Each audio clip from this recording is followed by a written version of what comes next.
حضرت ابو سعید خدری رضی اللہ تعالیٰ عنہ حدیث کے راوی ہیں، بخاری میں موجود ہے۔ ارشاد فرماتے ہیں کہ ہم ایک سفر پہ تھے، واپس آ رہے تھے، ایک جگہ رات کو قیام کیا، سونا تھا، بستی تھی، بستی کے لوگوں نے نہ کھانا پوچھا نہ پانی پوچھا، کوئی ضیافت نہیں کی۔ آدھی رات کا وقت آیا تو ایک بندہ دوڑا دوڑا آیا، کہنے لگا ہمارے سردار کو بچھو نے کاٹ لیا ہے، تم میں سے کوئی بندہ دم درود کر لیتا ہے؟ تو ایک صحابی کہنے لگے کر تو لیتے ہیں، پر تم نے چونکہ ہمیں کھانا پانی تک نہیں پوچھا، تم اگر دم کراؤ گے تو مفت نہیں کریں گے۔ بخاری پڑھ رہا ہوں، پیسے لگیں گے۔ کتنے پیسے؟ بکریوں کا ایک ریوڑ پورا۔ شارحین نے لکھا 40 بکریاں۔ کنے دما دیاں؟ او بھائی اس سے کوئی بندہ جواز نہ لے کہ پیسے لینے جائز ہیں، اس سے جواز نہ حاصل کرے۔ اب بات کو سمجھیں، پس منظر کیا ہے؟ پانی تک نہیں تم نے پوچھا۔ کچھ لوگوں کا علاج ہوتا ہے، انہوں نے کہا پیسے لیں گے دم کر دیں گے۔ صحابی نے کہا حضرت ابو سعید خدری رضی اللہ تعالیٰ عنہ فرماتے ہیں وہ چونکہ تنگ تھے، بچھو کاٹ کے، اور سردار کو کہا چل تو صحیح نا۔ وہ صحابی گئے، سورہ فاتحہ پڑھ کے دم کیا، اور حدیث بخاری سے میں آپ کو دکھاؤں گا۔ لوگ کہتے ہیں دم کدھر سے آ گیا؟ بخاری پڑھ رہا ہوں، صحیح بخاری۔ شفا تو اللہ نے دینی ہے نا، رب کریم نے شفا دے دی۔ بکریاں لے لی، آ گئے جہاں آرام کر رہے تھے اس جگہ۔ صحابہ میں اختلاف ہو گیا، کچھ کہنے لگے بکریاں لینی چاہیے تھی، کچھ کہنے لگے نہیں لینی چاہیے تھی۔ حضرت ابو سعید خدری رضی اللہ تعالیٰ عنہ فرماتے ہیں پھر ہم نے فیصلہ کیا چپ کر کے سو جاؤ، صبح حضور کی بارگاہ میں جائیں گے۔ اگر کریم نے کہا لینی چاہیے تھی پھر تو موج بن گئی، اور اگر کہا نہیں لینی چاہیے تھی تو بکریاں ہانک کے واپس کر دیں گے۔ مسئلہ کیا ہے؟ کہتے ہیں صبح گئے حضور کی بارگاہ میں، جا کے مسئلہ عرض کیا، یا رسول اللہ انہوں نے بھی پانی کوئی نہیں پوچھا تھا، ہم نے بھی کہا دم کریں گے تو پیسے لیں گے، تو ہم نے یہ بکریاں لی ہیں۔ شارحین لکھتے ہیں 40 تھی شاید۔ تو یا رسول اللہ اب کیا کریں؟ حضور مسکرانے لگے، اور مسکرا کے پوچھا اچھا پڑھا کیا تھا؟ یا رسول اللہ سورہ فاتحہ۔ فرمایا سکھائی کس نے تھی؟ کہا یا رسول اللہ آپ نے۔ فرمایا پھر آدھی بکریاں میری ہیں آدھی تمہاری ہیں۔ اگر آج یہ ارادہ کر لینا کہ ہم نے لوگوں کو آسانیاں دینی ہیں، تو میرا یہ خیال ہے کہ صبح خیر نہیں خیر کثیر بٹنی شروع ہو جائے۔ اگر ہم یہ ارادہ کر لیں کہ میں نے لوگوں کو آسانیاں، وہ ہمارا مزاج نہیں نا، ہم آسانی لینا چاہتے۔ اگر ہم بحیثیت مسلمان تھوڑی تھوڑی خدمات سر انجام دینا لگے، تھوڑا تھوڑا سوچنے لگے، لیکن رسول کریم کی سوچ مبارک کیا ہے؟ بدر کے لوگ قیدی ہو کے آ گئے، کفار تھے وہ۔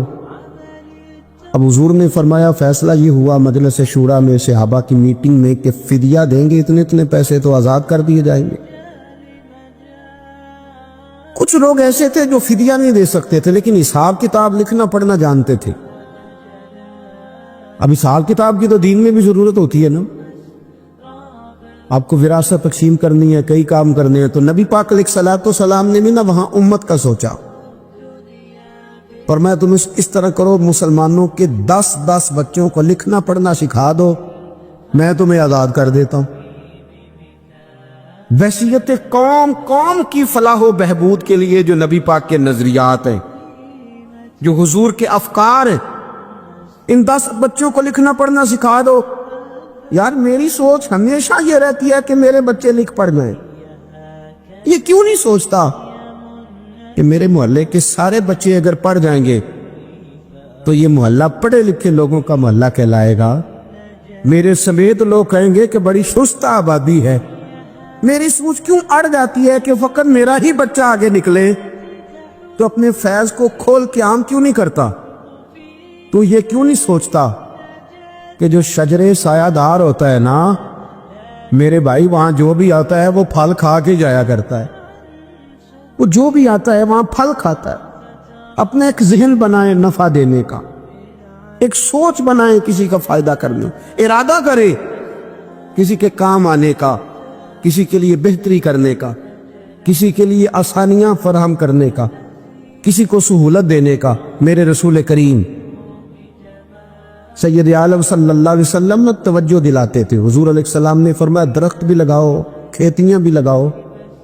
یا رسول اللہ صلی اللہ علیہ وسلم کچھ ملے گا؟ تو حضور نے فرمایا اس کھیت سے, اس درخت سے جب تک کوئی جاندار فائدہ اٹھاتا رہے گا اللہ تمہارے نامہ اعمال میں نیکیاں درج فرماتا رہے. کوئی درخت ہی لگا دو, کچھ کاری دو. محمود غزنوی گزر رہے تھے تو ایک بوڑھے کو دیکھا, اس کے ہاتھ کامتے ہیں تو پھر بھی وہ زمین کھود رہا ہے اور ایک درخت لگا رہا ہے. تو محمود غزنوی اس بوڑھے کو دیکھ کے نا تو بڑے حیران ہوئے, اس کے قریب گئے. تو دو قسم کی سوچیں ہوتی ہیں نا, ایک یہ سوچ ہوتی ہے کہ بڑا لالچی ہے, اس عمر میں بھی یہ کیا کر رہا ہے, یہ بھی سوچ ہوتی ہے. اور ایک سوچ یہ ہوتی ہے کہ یار کتنا بھلا آدمی ہے, دیکھو اب بھی محنت کر کے گزر رہا. سوچ ہی ہے نا, منفی کر لیں یا مثبت کر لیں. تو محمود غزنوی آگے بڑھے اور آگے بڑھ کے نا تو آپ اس بوڑھے سے کہنے لگے کہ بابا یہ کیا کر رہے ہو؟ تو کہنے لگے میں درخت لگا رہا ہوں. تو کہنے لگے بزرگوں اب آپ کی جو عمر ہے نا, یہ عمر نہ تو آپ اس کے پھل کھا سکیں گے نہ چھاؤں میں بیٹھ سکیں گے, اور آپ کو تکلیف بھی بڑی ہے. تو بابا جی محمود کو جانتے ہی نہیں تھے, پلٹ کے کہنے لگے بیٹا چلو میں نہیں پھل کھاؤں گا تو میرے پوتے تو کھائیں گے نا, میرے نواسے تو کھائیں گے نا. تو آپ چھوڑے مجھے, میں تو اگلی نسلوں کا بھلا کر رہا ہوں. اب یہ سوچ ہماری بڑی کم ہوتی, یہ بڑی کم سوچ ہوتی. پوتے کھائیں گے, نواسے کھائیں گے. تو محمود غزنوی بادشاہ تھے, بڑے راضی ہوئے, کہنے لگے یار بابا تیری تو سوچ بڑی شاندار ہے, قوم کا نفع کرنے والی سوچ ہے. اس نے کہا ایک تھیلی اشرفیوں کی بابا جی کو دے دو. بابا جی نے نا وہ تھیلی اشرفیوں کی جب قبول کی, پکڑی تو بابا جی بڑے مسکرائے. محمود کہنے لگا کیا ہوا؟ تو فرمانے لگے بیٹے تم نے تو کہا تھا کہ میں اس کا پھل نہیں کھاؤں گا, میں نے تو ابھی لگایا نہیں ہے, اللہ نے پھل مجھے پہلے ہی عطا فرما دیا. تم تو کہہ رہے تھے کہ پھل نہیں کھاؤں گا, ابھی تو لگایا نہیں تو اللہ نے پھل دے دیے. محمود بڑا راضی ہوا, اس نے کہا یار بابا تو بڑی اونچی سوچ کا مالک ہے, ایک تھیلی اور دو بابا جی کو, اور دے دو ایک تھیلی. ایک اور تھیلی دی بابا جی کو, تو بابا جی پھر ہنسے, کہنے لگے محمود میرا خلوص دیکھ, میں اللہ کے بندوں کا نفع کرنا چاہتا تھا نا, تو میں نے ابھی لگایا نہیں. لوگوں کے باغ میں سال میں ایک دفعہ پھل لگتا ہے, اللہ نے مجھے 2 دفعہ پھل عطا کر دیا. محمود نے کہا تیسری بھی دو بھی بابا جی کو تھیلی. آپ سوچ تو بنائیں نا صاحب. ہم یہ سمجھتے ہیں کہ شاید یہ محدود ہو جائے گا, میں کسی کے بچے کو پڑھا دوں گا تو شاید وہ میرے بچے کا نصیب لے اڑے گا, میں کسی کو کچھ دے دوں گا تو شاید وہ ادھر سے آ کے نا تو ہمارا کام خراب کر جائے. او بھائی ایسا نہیں ہوتا, اس کو سمجھ. میرا رب تو بڑا کریم ہے, تو بانٹتا جاتا ہے تو اللہ تجھے نوازتا جاتا ہے, تو دیتا جاتا ہے تو اللہ تجھے عطا کرتا جاتا ہے. آپ یہ ذہن بنائیں, کسی کا فائدہ کرنے کا, کسی کا نفع کرنے کا, کسی کو کچھ دے ڈالنے, کسی کے اوپر رحمت کی برکھا برسانے کا آپ ارادہ کریں, اللہ تبارک و تعالیٰ آپ کو نواز دے گا. ہم جہاں بیٹھے ہوتے ہیں نا لوگوں کو ہماری ضرورت ہوتی ہے. حضرت عبداللہ ابن عمر رضی اللہ تعالیٰ عنہ نے 100 دینار الگ کر کے رکھا ہوا تھا, پورا 100 دینار, بہت بڑے پیسے ہوتے تھے اس زمانے میں. تو آپ کے بچے کہتے کہ ابا جی یہ پیسے سائیڈ پہ کیوں رکھے ہوئے ہیں؟ تو فرماتے پتر یہ میں نے لوگوں کو ادھار دینے کے لیے رکھے ہوئے. خاصی مشکل بات نہیں کر دی میں نے, ہماری تو دکانوں پہ لکھا ہوا ہے ادھار بند ہے, موٹا کر کے لکھا ہوا ہے ادھار بند ہے, یعنی نقد والے آ جاؤ, ادھار والے بالکل نہ آنا. تو ادھار کون لیتا ہے؟ امیر آدمی. او بھائی سنیں, ادھار کون لیتا ہے؟ غریب آدمی. اور ہمارا کیا حال ہے کہ ہم کہتے ہیں بھئی وہ یہ نہیں کہہ رہا کہ مجھے بھیک دے دو, وہ کہہ رہا یار ذرا مہربانی کرو, میں نا یہ میرے دوست کہنے لگے کہ وہ کیا بنا ہے، سنا تھا ایک شخص کو پھانسی ہونے لگی، عدالت کا فیصلہ ہے۔ میں نے کہا یہ وہ لوگ تبصرہ کرتے جو پیٹ بھر کے روٹی کھاتے ہیں، یہ ان لوگوں کا تبصرہ ہے۔ وہ پیٹ بھر کے روٹی کھاتے ہیں، رات تبصرہ کریں گے، فیس بک پہ اپنی رائے دیں گے۔ لیکن جو آدمی آدھا کلو گھی صبح فیکٹری جانے سے پہلے گھر دے گیا تھا نا، وہ جب رات کو آتا ہے تو اس کی بیوی ڈرتے ہوئے اسے یہ نہیں کہتی کہ وہ عدالت کے فیصلے کا کیا بنا ہے، اس کی بیوی تو اس کو کہتی ہے کہ وہ جو آپ گھی لائے تھے وہ ختم ہو گئے۔ اور سویرے بچوں نے جب سکول جانا ہے تو پراٹھے بنانے کے لیے میرے پاس گھی کوئی نہیں ہے۔ یقیناً آپ کو تکلیف ہوگی، تو اب کرنا کیا ہے؟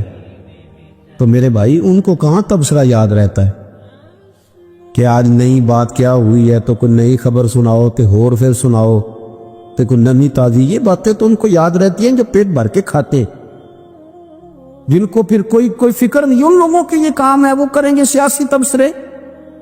وہ کسی شخص نے کیا خوب کہا تھا کہ غربت نے میرے بچوں کو تہذیب سکھا دی، اب سہمے ہوئے رہتے ہیں شرارت نہیں کرتے۔ غربت نے میرے بچوں کو تہذیب سکھا دی، وہ اب سہمے ہوئے رہتے ہیں، وہ شرارت نہیں کرتے۔ وہ نہیں شرارت کرتے اس لیے کہ وہ تو کونے میں لگے بیٹھے ہیں کہ کسی غریب کا کھلونا نہ ہمارے ہاتھ سے ٹوٹ گیا، وہ سہمے ہوئے رہتے، وہ شرارت نہیں کرتے۔ تو میرے عزیز، حضرت عبداللہ ابن عمر 100 دینار ہے، ابا جی یہ کس لیے ہے؟ تو فرماتے یہ میں نے ادھار دینے کے لیے رکھا ہوا ہے۔ حضور کیا مطلب؟ فرمایا میرے نبی پاک علیہ السلام نے فرمایا ہے کہ کسی بندے کو تم نے اگر قرض لینا ہو نا، تو وہ غریب ہو تو اس پر تم آسانی کرنا، اور جتنے پیسے تم نے لینے ہوئے اگر وہ تنگ دست ہو تو آسانی کرنا۔ فرمایا جتنے پیسے تم نے لینے ہوئے، جتنے دن گزر گئے، اللہ روزانہ اتنے پیسے صدقہ کرنے کا تمہیں ثواب عطا فرمائے گا۔ تو میں نے یہ غریبوں کی مدد کے لیے رکھے ہوئے ہیں۔ کوئی غریب لے جاتا ہے اپنا کام چلا لیتا ہے، پھر وہ واپس کر دیتا ہے تو میں کسی نئے کو دے دیتا ہوں، تو اپنا کام چلا لیتا ہے۔ یارو ہاں کچھ لوگ ایسے ہوتے ہیں جن کے جنازوں پہ لوگ آ کے بتاتے، جنازوں پہ آ کے بتاتے ہیں کہ جب میری بیٹی کی شادی تھی تو یہ بابا رات کی تنہائی میں آیا تھا۔ جنازوں میں آ کے لوگ بتاتے ہیں کہ ہاں فلانی سردیوں میں جب میرے کپڑے میرے پاس موجود نہیں تھے تو یہ آیا تھا مجھے جوڑا دینے۔ اور پھر لوگ بہت بڑے پروفیسر، لیکچرار، عالم فاضل آ کے بتاتے میرے پاس کتابوں کے پیسے کوئی نہیں ہوتے تھے، اور یہ مرد کلندر تھا جو ہر امتحان سے پہلے آتا تھا اور آ کے مجھے کہتا تھا کہ یہ پیسے رکھ لو، کوئی نہیں میں لے لوں گا، واپس ہو جائے گا۔ یار آپ کسی کو آسانی دینے کا ارادہ تو کریں۔ مسلم شریف کی حدیث ہے، میرے رسول کریم سید عالم صلی اللہ تعالی علیہ وسلم نے ارشاد فرمایا کہ تاجر قیامت میں اللہ کی بارگاہ میں کھڑا کیا جائے گا تو اللہ فرمائے گا جاؤ میں نے تمہیں جنت دے دی، جاؤ جنت میں۔ تو پتہ تو سارا ہے نا سردار میں کتنی ہے، تو وہ اللہ کے حضور حاضر ہو کے عرض کرے گا مالک میں تو اپنی خطائیں جانتا ہوں کتنی زیادہ ہیں، اللہ میں تو مستحق نہیں تھا، تو میرے مالک یہ جو کرم ہوا ہے اس کا سبب پوچھ سکتا ہوں؟ سبب کیا ہے اس کرم کا، اس رحمت کا؟ تو رب کریم ارشاد فرمائیں گے کہ جب تم نے دکان پہ جو سیل مین رکھے ہوئے تھے، جب تم ان کو بھیجتے تھے لوگوں سے پیسے لانے کے لیے، کیا ریکوری کرنا کہتے ہیں کہ گرائی بھی عقید ہے، تو وہ جب تم بھیجتے تھے لوگوں کو تو کیا کہہ کے بھیجتے تھے؟ ذرا بتاؤ تو صحیح، تاجر ہے، سادہ آدمی ہے، تو وہ کہتا ہے اللہ میرے دل میں تیرے بندوں کا بڑا خیال تھا تو میں یہ کہہ کے بھیجا کرتا تھا کہ جس کے پاس ہوئے اسے لے لینا، اور جو تنگ دست ہوا نا اسے تنگ نہ کرنا، اگلی دفعہ لے لیں گے۔ تو رب کہیں فرمائے گا تو میرے بندوں پہ آسانیاں کرتا تھا تو میں تیرے اوپر آسانی نہ کروں؟ یہ مسلم شریف کی حدیث ہے، میں آسانی نہ کروں؟ وہ تیرا یہ لفظ کہ جو تنگ دست ہے اسے وسعت دے دو، کوئی نہیں کل پرسوں ترسوں آ جائے گے، فرمایا بس اسی کی برکت سے آج میں نے تجھے جنت دینے کا ارادہ کر لیا۔ میں کبھی کبھی محسوس کرتا ہوں ہمارے احساسات میں تیزی کے ساتھ تنگی آئی،